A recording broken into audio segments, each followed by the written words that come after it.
Well, hi again, everybody, and welcome to UnAnchored Boston. With Bob Lobel, I'm Mike Lynch, and as always, we are brought to you by Cold Springs RV, your destination for all things camping. And where? Well, we're in New Hampshire, of course, and the great George Gray at George Gray's Lexington Toyota, 409 Mass Ave in Lexington. Bob and I have been friends and customers with George, and if you become one of his customers, you'll be his friend for life. All right, we've got a friend for life here, a great guest, and we're going to have a lot of fun. He's the pride of Anoka, Minnesota. And Bob Lobel, take it away. Well, I don't want to go to the worst place first, but sometimes you have to just say, why not? I'm assuming the worst place would be the Super Bowl in 1986. I don't remember any of that. Okay, I didn't think so. A long time ago. Against the Chicago Bears, this was crazy. Super Bowl 20, XX. And it was in New Orleans. And, you know, it doesn't take long for those of us that were around to go back there because it was such a memorable occasion for so many different reasons. But the Patriots got waxed by the Bears. We were. What do you remember? I just remember this, Lynchy. I was looking at some tapes a couple weeks ago, and on the tape was a post-game interview or attempt at one in the locker room after the game, after the Patriots. What was the final score? 46 to what? 10. Okay, yeah, okay. So you remember. I don't know if you remember the moment in the locker room. Why should you? But I think we could play it from our. How could so many people be so wrong? That's the way it went today. This doesn't do much for the old Norman Vincent Peale theory or the power of positive thinking, but certainly a lesson in humility dealt the Patriots in the Super Bowl today. Well, pretty sad right now. How do you explain something like this? We got our kicked, plain and simple. I've never been in a game like that before, and happened in the Super Bowl. Bad day. We got our asses kicked is basically what the man said. And I'll never forget that moment because it was a locker room and none of us wanted to go in. But, you know, he stood there and answered the question, and that's pretty much described what happened that day. Well, you know, sometimes, as you know, the journey is a lot better than getting there. You know, you forgot the journey, Bob. Oh, there was a great journey. There's no question. Journey. Oh, it was a great journey where we wanted to be. Right. The two things I remember is, first of all, the AFC Championship game. My folks came down from Minnesota. They drove down, and my dad likes to bet, and he goes, "What do you think?" And I said, "Dad, we beat them during the season. We're playing good right now. You know, we can beat them. We can run the ball on them, you know, and all that stuff." And my dad goes, "Good." So he put some money on it. We won. So he goes back to Minnesota, drives back to the Super Bowl. He goes, "What do you think?" I said, "I really like our chances. You know, they only beat us 20-7 in Chicago this year. And I know they're good, but we can beat them." You know, and of course, you know, he lost all his money or the money he had hopefully won in Miami. He lost it in New Orleans. Well, the Miami victory was, I mean, Mike, you were there, and you know that was how many had you lost in Miami in the Orange Bowl to Miami? Like 9 straight, 10 straight, whatever. Yeah, which you might know. I don't know. It was considerable. The streak against you guys in Miami was considerable. You just didn't win against the Dolphins in the Orange Bowl until the AFC Championship game. January 12th, 1986. You know, Steve, when I retired, people asked me, what's your greatest memory? Was it the Red Sox winning the World Series, the Patriots winning the Super Bowl? And I said, no. I said it was the AFC Championship because I thought that, you know, I'd have a better chance of landing on the moon than seeing the Patriots win in Miami in my lifetime. And because it was just became such a in everybody's heads, you know, like playing the Dolphins in Miami. And if you could find a way to somehow have things go the wrong way, they did. And I just stood there and I just said to Jack Edwards, I said, I can't believe the Patriots are going to the freaking Super Bowl. I can't believe it. 'Cause I went to the very first game in 1960. I lived it. I never lived any place but here. And Patriots going to the Super Bowl was stranger than fiction. It was, and I had a lot of confidence in our team because, like I said, we had played them twice during the year, and I thought we matched up well. But when you look back and the guys who scored touchdowns, Robert Weathers, Mosi Tutupu, who would ever think that those two guys would be, play big roles in, when you had Craig James and Tony Collins and all those other backs. And who was your quarterback that game? It was Tony Eason. Tony Eason. Yeah. Yeah. And much vilified Tony Eason. Yes, he was not a very popular guy up in New England, to say the least. But yeah, Tony played well, and it was just a great team win, and it was a great thrill to be on that team. In the Super Bowl, you had a great line years ago. You said, "I'll tell you what, it was a hell of a comeback by the Bears because we had at one point." Yeah. Well, I played in some games, goofy games, where we had big leads, Lynchy. Then we all just filtered them away. So I was used to it. Why did you end up going to North Dakota State? I was lucky. North Dakota State. They had a great Ron Earhart was the head coach there, and they had a powerhouse, and they still do. And I had chances to go to the University of Minnesota and Wisconsin, but I chose North Dakota State. I just felt good up there, comfortable up there, and they really recruited well in Minnesota, and that was one of the mistakes that the local coaches made. I thought was there's some talent in Minnesota, and they kind of went out of state to get all the skill guys and everything else, but Minnesota had some good football players, and North Dakota State realized that and really put they really concentrated in the Minneapolis area, the metro area, and got a lot of players. So I knew some of the players that were going up there my freshman year, and it was a good choice.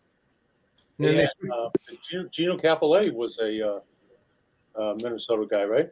He's a Gopher. Yep, Gino was a Gopher. Yeah, he's big. Obviously, he was a great player from Minnesota. They had in fact, it was Mac and Cap, Bob McNamara and Gino Capelletti. That was kind of the saying they had at University of Minnesota for those years, that Bob McNamara and Gino played together. Well, you and Gino have something in common. You're two of seven that have had their number retired by the Patriots. 7. I don't know if you can name the others, but I have them down here. But they're 2 of 7, which is pretty remarkable. There'll be 8 in the very near future. The 8th will be retired very soon. But 57 will never be worn again. The others. Mike Haynes was one of the others. A guy by the name of Hannah. How long did you play with Hannah? I played 12 years with John. John came in. I was a rookie in John's second year. Coach Fairbanks drafted. He was a great one. I think Coach Fairbanks' strongest suit was evaluating personnel, and obviously the draft showed that he had Darryl Stingley, Sam Cunningham, and John Hanna in his first draft, and I was in his second draft. But John, I think, and I'm prejudiced obviously because I'm his teammate and a good friend, but I think he was the best football player I ever played with and I ever saw, and it was due to his preparation, his physical skills, his mental toughness. He just would never give up, and great football player, really a great inspiration to all of us on the way he practiced and how much it meant to him. Did you ever go against the first unit with the first defense?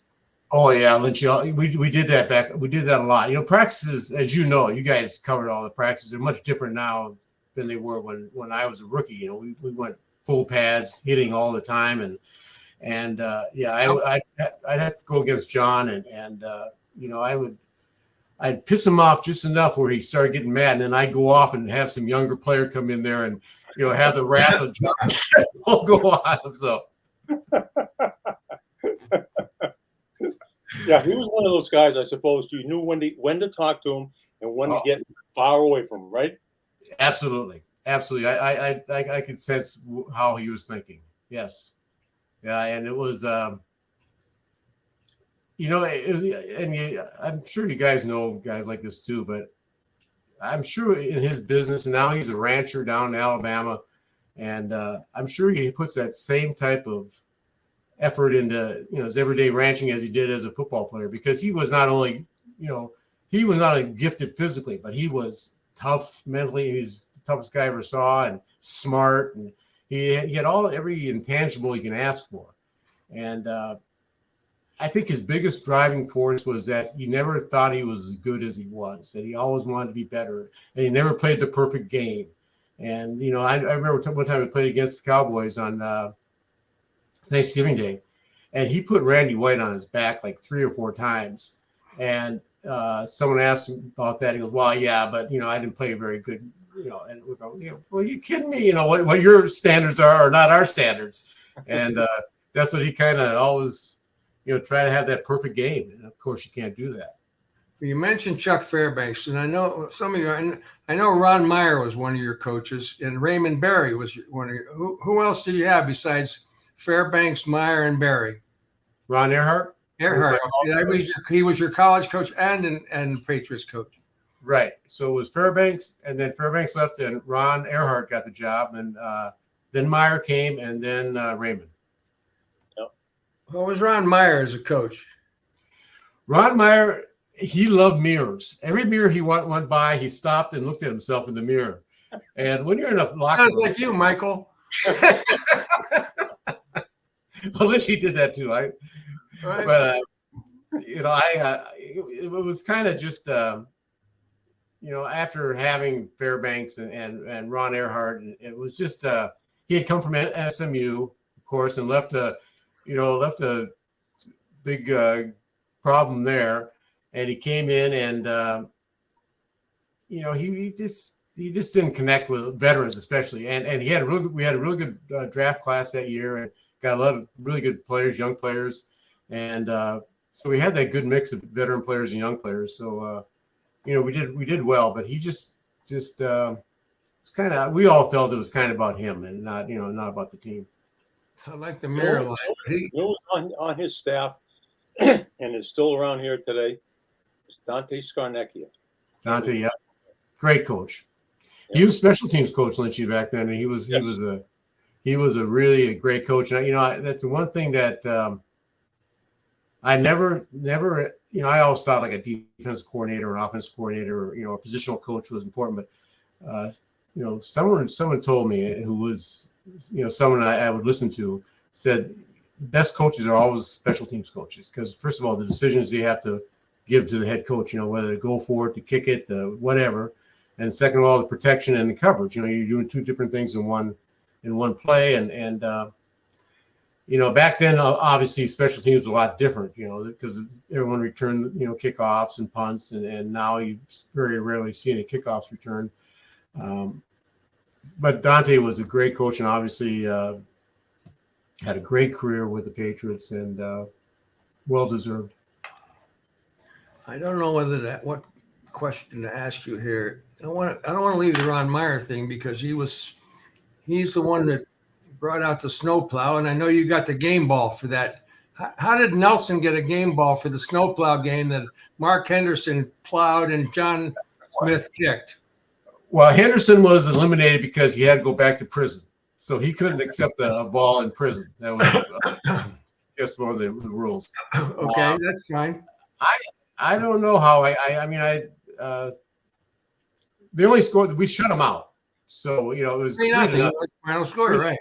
Yeah. So obviously our defense played well, and I don't know.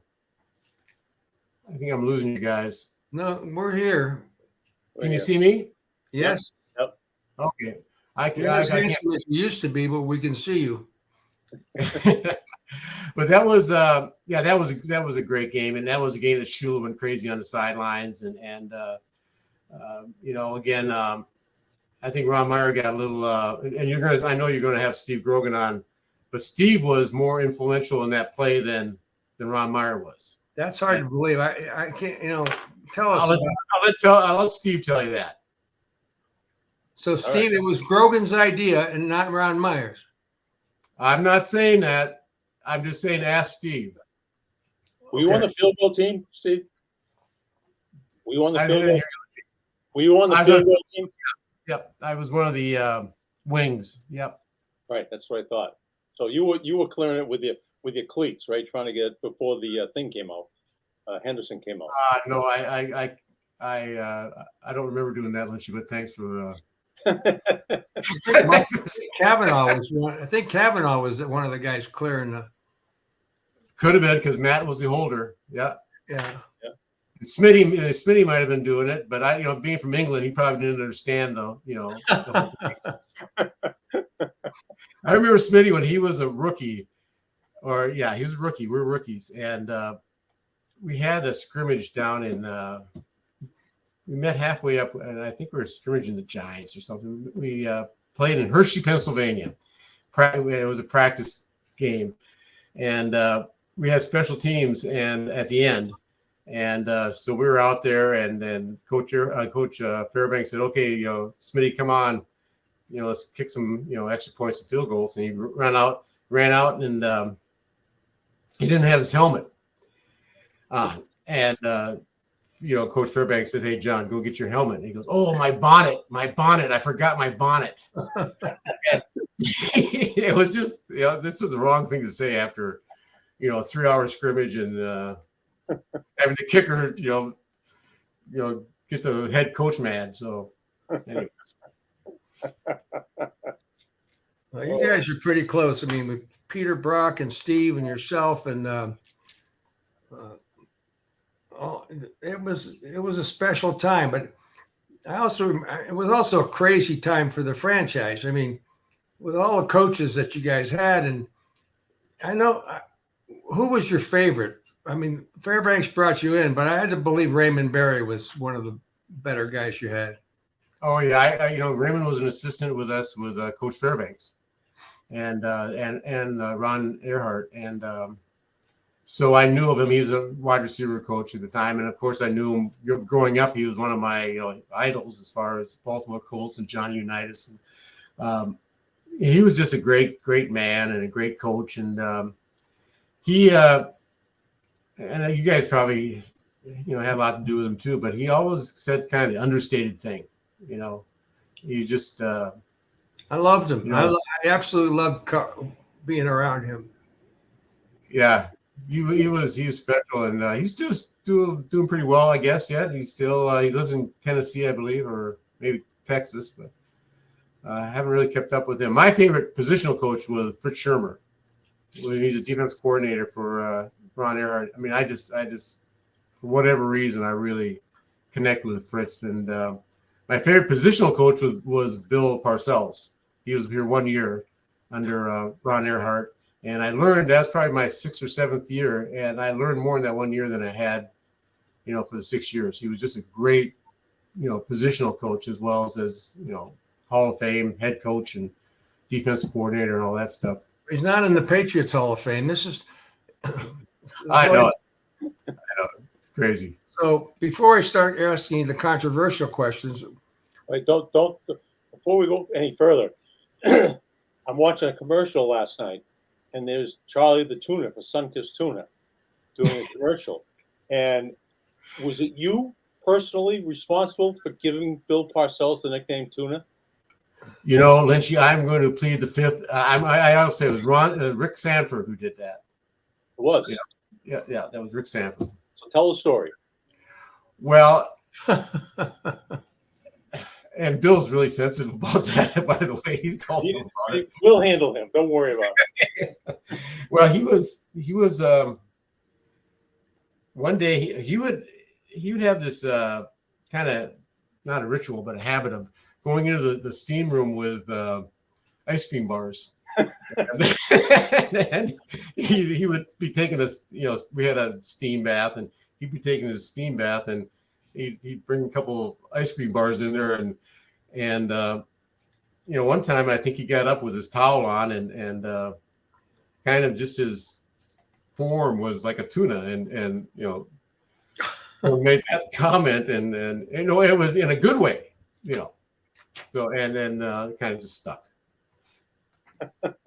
So he's the tuner. Now, I heard that he was, you guys would try and say, no, we don't run laps after practice. We don't want to win sprints. And he said, who do you think I am, Charlie the tuner? He would say that yes, he would say that all the time. You're right. That was before we even saw his but he'd always say, who do you think I am, Charlie the tuner? Absolutely. Right. So why isn't he in the Patriots Hall of Fame? Well, I think right now they've got every year they seem to have 3 or 4 guys that really deserve to be in it. So but I can't. I don't. I know you're not gonna. I'm just asking you why. The next guy. Well, we talked about Raymond Berry and Bill Belichick. Compare the two; they're kind of different in the way that they handle the press and everything else. They're totally opposites.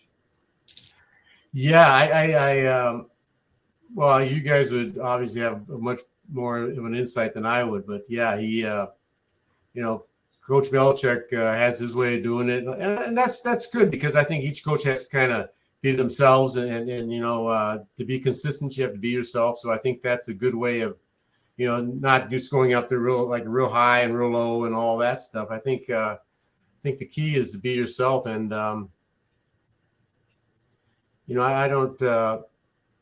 I think when you've had that much exposure to as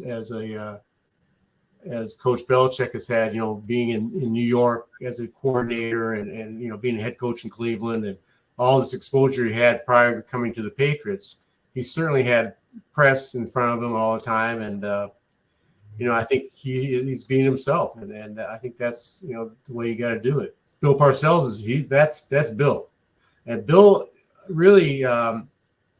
When we were sitting, against the linebacker room, and meetings would start at say 10 o'clock, you had to be there, at 5 to 10, or you were late. And he's, and he walked the walk too. When he said, "I've never missed a press conference. I've never been late. I respect these guys who do their job, and me being late, is a sign of disrespect and a sign of that, I'm putting them in maybe in a difficult situation." So. He always saying, just show up on time with a good attitude, and that's 90% of life. And he was right. And I think he lives that. And I know you guys had great dealings with him because he had such a wit and everything else. And he's the best. Yeah, I bet. I bet you could fill your broadcast with one-liners. You just the best. It went from. We would get down there on Wednesdays, and we get all our interviews on Wednesday, and we wouldn't have to go back there until game day because we had enough. But when Parcells came, you had to be there every single day, except Tuesday, day off, because you never knew what was going to come out of his mouth. Yeah, and it was the truth 90% of the time too. Which we all hated kind of because like you want me to cook the dinner, I got to be able to shop for the groceries. Absolutely, That's said it all. That said it all. Yep. So let me ask this point. So when you're playing for Ron Meyer, he fires Rod Rust. Yep. Pat Sullivan to fire Ron Meyer. And the guy who became your head coach was a hat salesman at the time, right? Ray Berry? He was selling a sporting company. So he was he was you're right, Lynch. He was going into the convenience store selling hats, baseball caps and stuff. Yeah. I mean, he's got the name, which gives him instant credibility. But you guys must have been thinking, all right, we need somebody to steady the ship ready. This is crazy. Guys are getting hired, guys are getting fired, guys are coming in off of convenience stores selling hats. I mean, what was going through your head? I think for players who had an experience with Raymond Berry on staff, and that's probably less than half the team.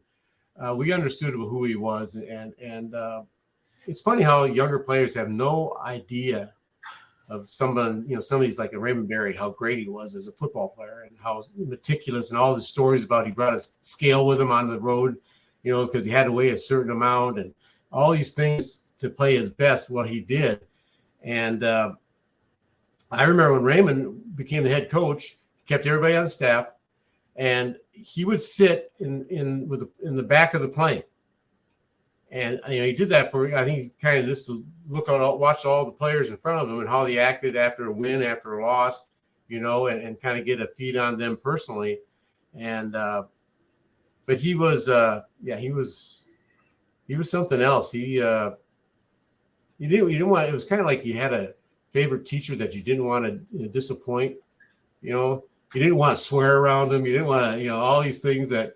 You disappoint him. You didn't want that to happen, and he was a different cat, and he's the greatness he has as a player is incredible. That's funny. Yeah, that's the way he was. You just had to. You didn't want to let him down. He was like right. a father figure in many ways. Look, you had people don't realize what a successful career you had coaching at Curry College. I mean, you were a winning coach at the college level, Curry College. I mean, it wasn't Division I, but it was at that level. Why did you not continue that? Because obviously you could coach yourself. You saw all these coaches. You took all these experiences, not only, and you brought your ability as a player. It seems like the whole package was there. Did you ever have the opportunity to go at a higher level coaching at any one of the major colleges? Well, I did have an interview at Cornell, but my academic record at North Dakota State followed me, and I was ineligible to coach there. So I went up there.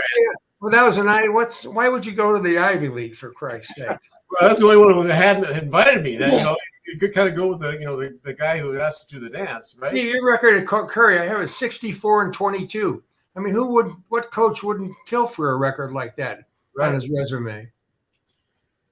Check Curry's record out the 5 years before that too. I had started at a great spot. They were 0-10, and you couldn't do anything but go up. Only way to go. If you won 2 games, you're a genius in the first year. Okay, but I'm telling you, we were 64-22.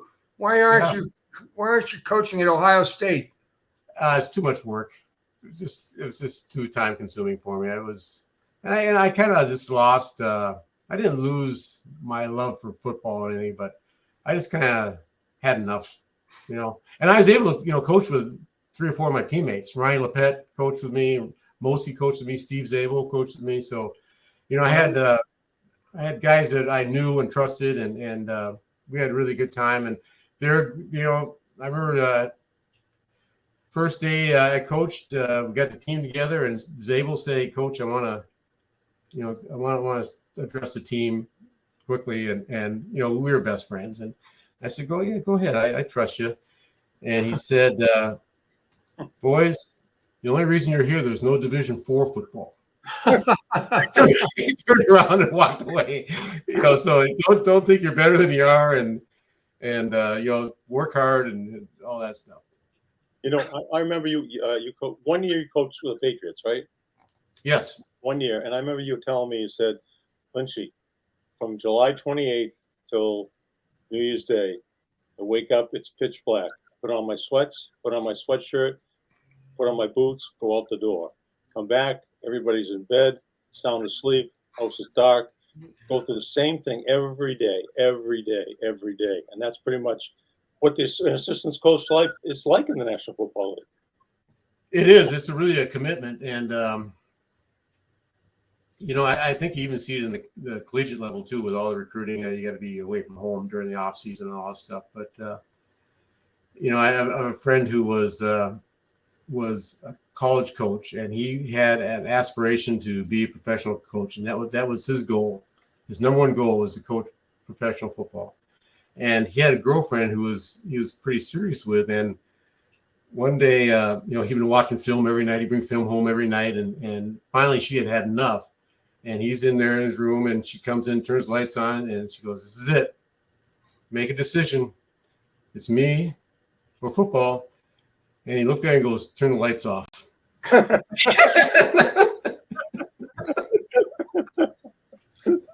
So, that was kind of the mentality you had to have, turn the lights off. So, did Mike Ruzioni's brother Vinny, did he succeed you at Curry? who's that? Did Vinny Ruzioni, did he? Oh, Vinny came. Vinny was on my original staff. He was. He was the assistant AD also. Yeah. And he became the AD when I left. Yeah. Okay. Great. That's a great, as you we both know Mike, and what a great family, and Vinny was smart and just, awesome. You still, when you watch games, do you still find yourself coaching at some level and calling plays and deciding?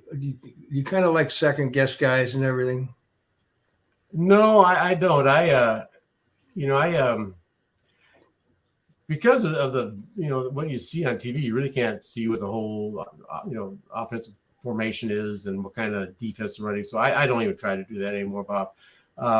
I prefer college football more than I do professional football. And I don't know why. I just, I guess because of the rah-rah stuff. And, you go to these colleges and you go to an Alabama, there's 100,000 people there, and they get there, 45 minutes before kickoff, and they're all in the stands, all cheering and all yelling. And it's just it doesn't happen in pro football. And so I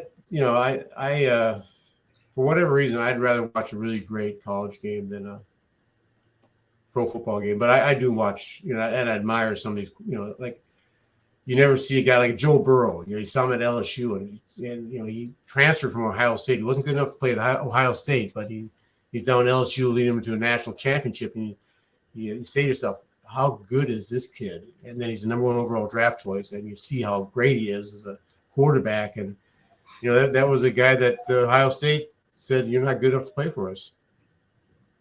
Why did so many of you guys stick around here in the off season? And don't say because we couldn't afford 2 houses. Like, a lot of you guys, Grogan, yourself, Steve King, Hasselbeck, Mosley, you name them. I could go right down the line. Why did you all stick around here? I think big thing was there's free agency. We didn't have free agency, and you didn't have an ability to change teams, so the team that drafted you had ownership over you until they no longer wanted to have you on the team, and they'd either release you or trade you or cut you or whatever. And I think now with free agency, players, they'll play 1 contract, and then they'll move. They typically move if they, so that's why and again, I think, look at Massachusetts compared to most of the players are Southern players, Southern kids, and they'd rather go to the climate and everything else that they have down south. Is that why you guys went on strike? I mean, the strike was such an amazing story at so many levels. And the fact that, you guys used to meet at the restaurant down the street, what was behind all that, Steve? And there were so many dramatic stories that came out of that whole strike situation. Yeah. Well, and you guys both covered. Remember, 1975, we had that Wildcat strike when Randy Vataha was our player rep, and I think Randy was in touch with the player rep from either the Giants or the Jets, and we agreed not to play in a game or something. And but as a young player, you're not thinking about what's going to happen after your contract's over, or you just want to play. You just want to kind of have shut up and play. And then, of course, when in the big strike in 1986. No, it was the fall of 87. Fall of 87. 87. That was my last year. And that was, I remember, I was kind of relieved. I said, I'm done with this stuff now. And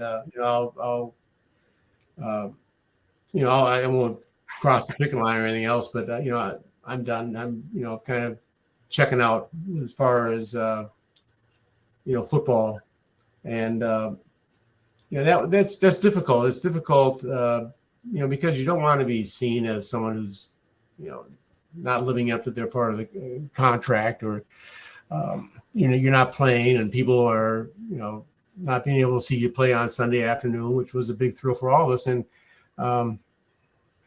so all those things. But as you both know, it was imperative that we did that at some time, because the owners weren't going to give it to us through collective bargaining. We had to do this action to do it, and it really set the whole league up. I think Groves was actually, I think he was eligible for free agency. Really? I think he was. I think he was like the first year that free agency, players were able to, after their contract, be able to go around and sell themselves. And I think Groves was, I think it was Steve's second or last year he played. I don't know if it helped them all. Let me get a little spot in here for our good pal George Gray at Lexington Toyota. If you're thinking about a new vehicle, go where Lobel and Lynch go. Go see our friend George Gray at George Gray's Lexington Toyota. We've been customers for years because we know George Gray will treat you right. They're family-owned and operated dealership that we trust, and you can trust as well. Go see the great George Gray at Lexington Toyota, 409 Mass Ave, Lexington, Mass. You'll be a friend for life once you look into George Gray's eyes and shake his hand and do business with him. You'll be a friend for life. All right. Great service. And I'm glad you brought that up, Lynchy, because I was just out to dinner with him a week ago, and one of the things we were talking about was the strike about the NFL that Steve was talking about, and Flutie's name came up, and I said, he did cross the line, and he did. There was a fair amount of resentment against Doug Flutie. A lot. And I just didn't know how you felt about that, Steve. And I think some players to this day still resent the fact that he crossed the line and became the Patriots quarterback for I don't know how many games, 2 maybe, or whatever it was. But it was a very tenuous time. Yeah, I had strong feelings. Because I was sitting out. I was it wasn't about me. It was about our team, and our team decided to do so. I was part of the team. It wasn't about me. And I think oftentimes people, when something happens, it's about them. Well, it's not about you. It's about the bigger picture. And they had a lot of guys had tough, hard feelings about him. And I really didn't, because I was more upset when he took my place over on the Channel 5 team. That's where he was a part of our team in Florida, the Goofy Games. Your place, so he took your place? He took my place. I had some deal, and I got replaced by him. No, you not just temporarily. I came back the next year. I think I might have had I like this in Channel 5 fighting, inside fighting. We had this thing called the Goofy Games. Remember that, Bob? Remember watching us? Well, I guess I did. Disney World invited 35 television stations from around the country. And you had to have an on-air person, me, 2 local athletes, Nellie Naruzioni, and a 4th person was a viewer. And you picked that name out of a hat. Wink, wink. Paul Berlin. And we didn't know what to expect of this guy. But he was he liked plants and things like that. But it turns out, Nelly, he was like a triathlete, remember? Right. He was a great athlete. Unbelievable. He was unbelievable. So, we had to paddle around Cinderella's castle. And you guys, they picked the right goofy guys. Yeah, they did. Let's go back to 1976. When Tim Fox told us that he believes the league fixed that game so that the Raiders would win over the Patriots in the playoff game, and that the league wanted the Raiders to win and go to the Super Bowl, and not the Patriots. I don't know what Foxy. I was thinking I never thought about that.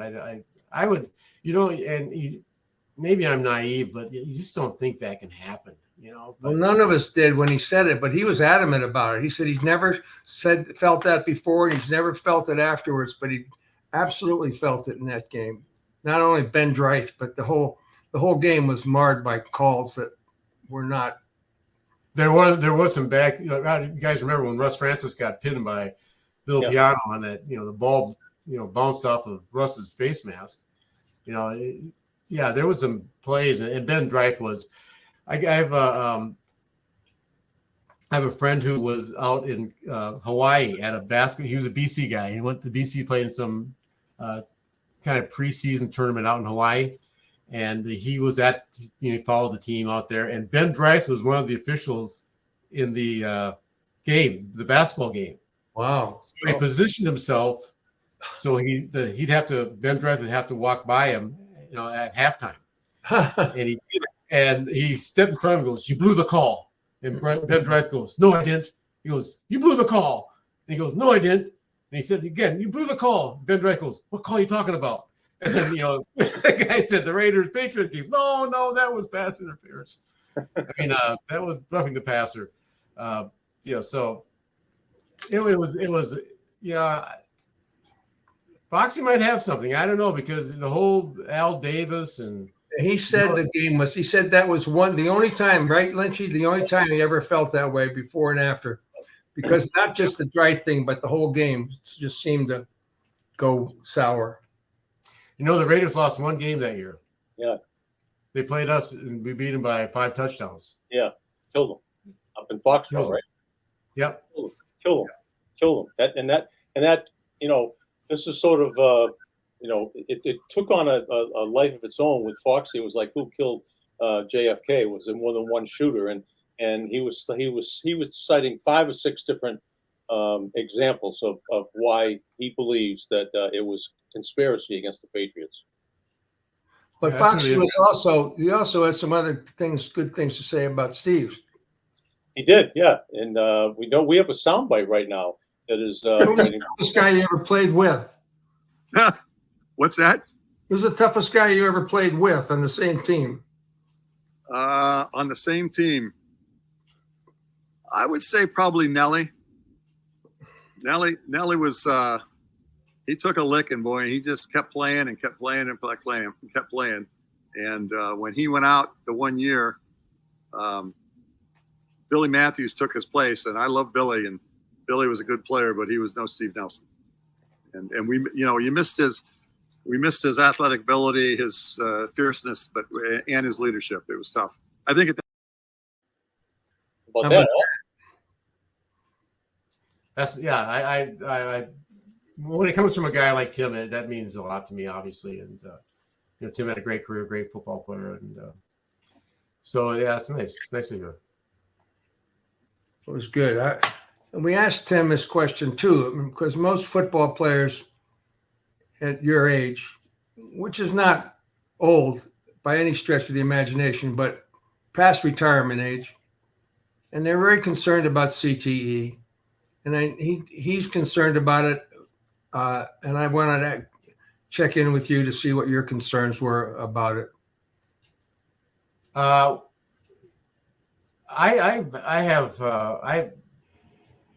When you hear the studies that are being put out about CTE, and the reason I'm kind of smiling is that I was asked this question years ago on camera, and I called instead of CTE. I was a big Jack Bauer fan, and I kept saying the CTU, the counter-terrorist unit that Jack Bauer ran for 24, the TV show 24.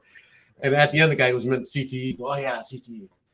Anyways, I kind of accept that. All what that 95% of the players have it, and then I'm obviously for my longevity I played in the position I played and everything else, I have it. But But I really, you know, and again, I think probably people around me can have a better idea if I show signs of it, because I personally don't, you know, think I do. And, you know, I kind of just try to do, you know, do my best and, you know, take care of myself the best I can and go on. I know Foxy has some real concerns though, you know, and again, he was the guy who, you know, when you're coming from, you know, 10 yards deep in the secondary up to hit somebody on the line of scrimmage who weighs, you know, 40 pounds more than you do, you know, there's going to be issues, and there's going to be lifetime issues because of that. Anybody ever have more late hits than Tim Fox? I don't think so. He was always being hit for late hit, right? Well, yeah. You know, we played Pittsburgh one year, and he hit me in the back, and it separated my shoulder. Really? You know, yes, and I remember looking down, and he, you know, his eyes are wide open. His eyes are like, you know, as big as like headlights, and afterwards he goes, "Man, I'm sorry." You know, he goes, "Why is it?" I couldn't help it at all, but yeah, he was quite a football player. Yeah, it was something else. Yeah. I want to do this Campers commercial. It's very important to us, but Mike will have a question for you, Steve, right after the commercial. So Be ready. you're going to have to be ready for this. All right. I have to put my glasses on. No, by the way, I don't think you show any signs at all of CTE, and I didn't think Fox did either. I thought you guys were as sharp as you know, as ever. Well, that might be good for us, but that might be bad for you. It's possible. I've been knocking my head against the wall for a long time. Well, Bell and I never hit anybody, but we show signs of it. I know. You have no idea the beatings we've taken. Harvard, you didn't have a lot of hits at Harvard? Oh, come on, yeah. I had two registered concussions at Harvard. Yeah. Yeah, both on. The only hits they took at Harvard were on a pipe. Hey, we're not judging you, Lynchy. You know, No, not at all. No. 2 concussions, huh, Mike? You didn't ever say this. Two. One is is that like a blocked extra field goals or something that you know? Right. The ball came back. Quarterback. freshman game and a JV game. And they let me back in the game. And the doctor had my arm, and I was hitting him with my helmet to try to get his arm off my arm. And I went back in the game, and I played the rest of the game. What a team. What a player. Harvard. Yeah. Dr. Gibbs. Legacy thing, Steve. It was all about the legacy. All right, campers, Cold Springs RV summer sell-off. It's time to make your move. It's time to go. First come, first serve still for the must-move deals. It's time to go to Cold Springs RV. And they are making room for next year's models 2024. They must move out the current inventory of the 2023 units. So all the travel trailers and motorhomes and pop-ups, the deals are not going to last. Summer's about over. I hate to tell you that, but you know it. Cold Springs RV in Ware, New Hampshire. It's west of Manchester, north of Haverhill. Online at coldspringsrv.com. Don't miss this opportunity. Once in a lifetime. You'll kick yourself if you do bypass these great items. Now, the question that follows belongs to Mike Lynch. All right, Steve Nelson. Now, Cold Springs RV. You know, remember Jordan Madden had a Madden cruiser because he didn't like to fly. He had a bus, right? Right. So Cold Springs RV is going to build a Lobie cruiser, and it's going to be with all Lobie's things in it. But Lobie, in appreciation for you guys being guests on the show, it's going to let you take the Lobie cruiser cross country, but you have to pick somebody to ride shotgun with you. A person can be alive, can be dead. A person can be a sports person, can be an historical person, can be a musician. Anything you want. If you can pick one person to ride cross country with you in the Lobie cruiser, who would it be? You know, I was going to say that gal that had the meeting with Donald Trump, the X-rated The answer to that. Oh yeah, this right. is a I know. family Wait a minute, show. Daniels. Daniels. Yes, Stormy Daniels. Stormy Daniels. I knew we would come up with a name. We sat around the bar long enough talking about it. Sure. Stormy Daniels. What a great, very interesting conversation that would be. Yeah.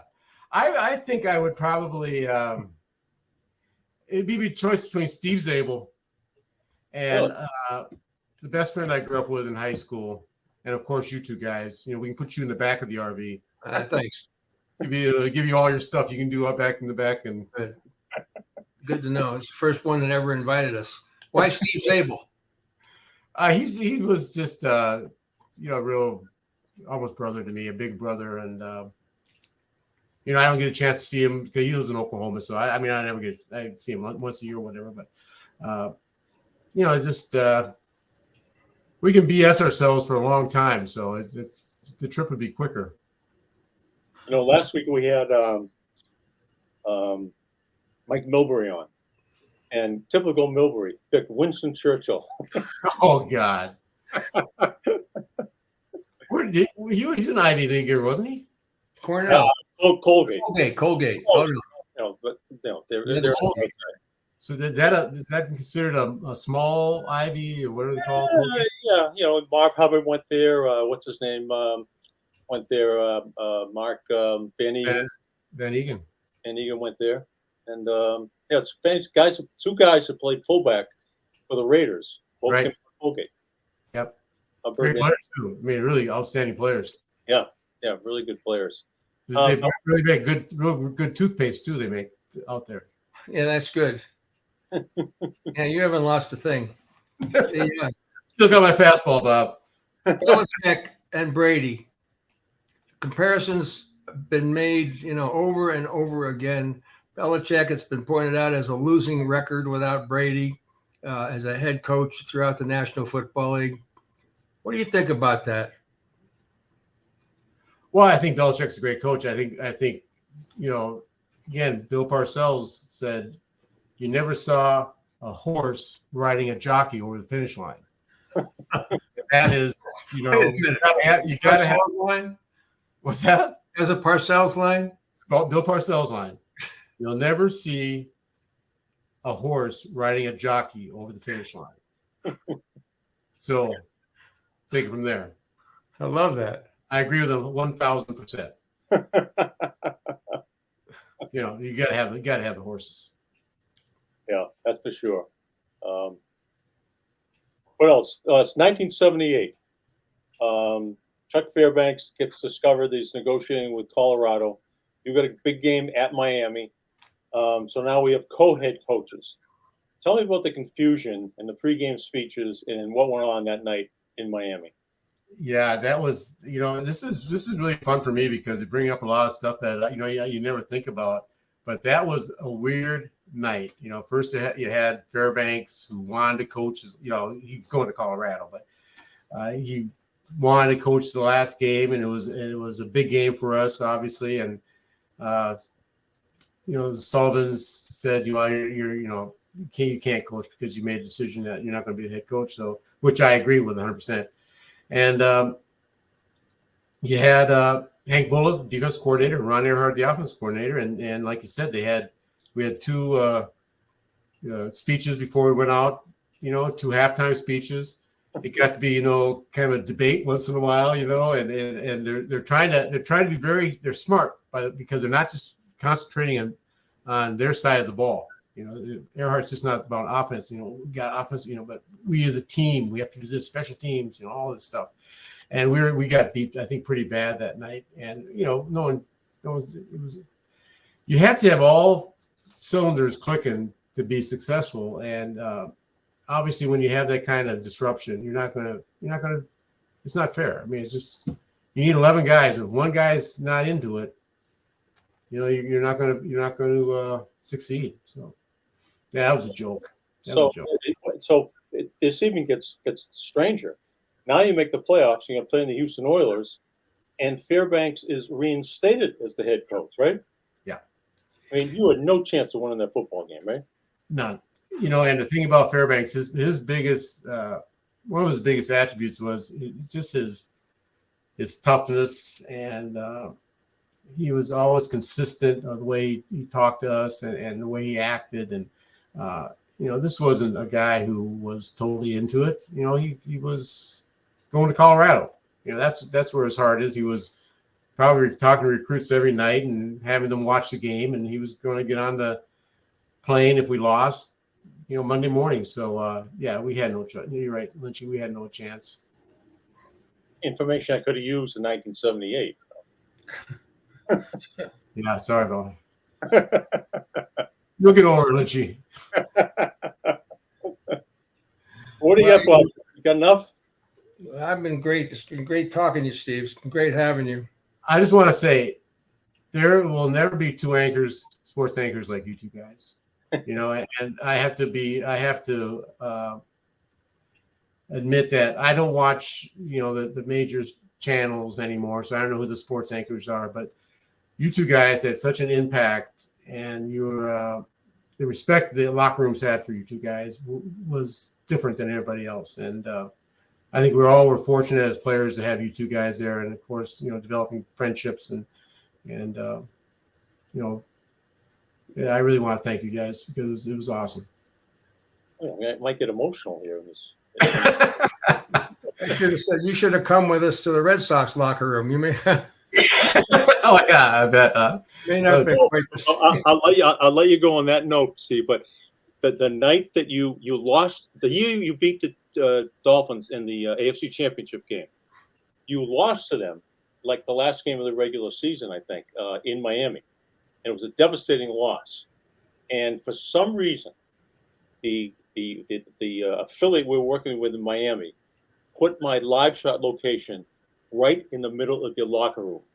And they had a hole where they put all the cables in, and it came right through John Hanna's locker. So I had to stand there and do a live shot.